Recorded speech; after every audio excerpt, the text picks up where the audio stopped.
جابر بن عبداللہ رضی اللہ عنہ نے خبر دی کہ ان کے والد عبداللہ رضی اللہ عنہ احد کے دن شہید کر دیے گئے تھے۔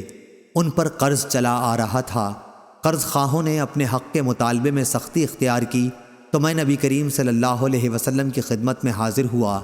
آپ نے ان سے دریافت فرما لیا کہ وہ میرے باغ کی کھجور لے لیں اور میرے والد کو معاف کر دیں، لیکن قرض خواہوں نے اس سے انکار کیا تو نبی کریم صلی اللہ علیہ وسلم نے انہیں میرے باغ کا میوہ نہیں دیا اور فرمایا کہ ہم صبح کو تمہارے باغ میں آئیں گے۔ چنانچہ جب صبح ہوئی تو آپ صلی اللہ علیہ وسلم ہمارے باغ میں تشریف لائے۔ آپ درختوں میں پھرتے رہے اور اس کے میوے میں برکت کی دعا فرماتے رہے۔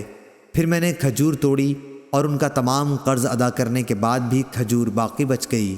صحیح بخاری حدیث نمبر 2395۔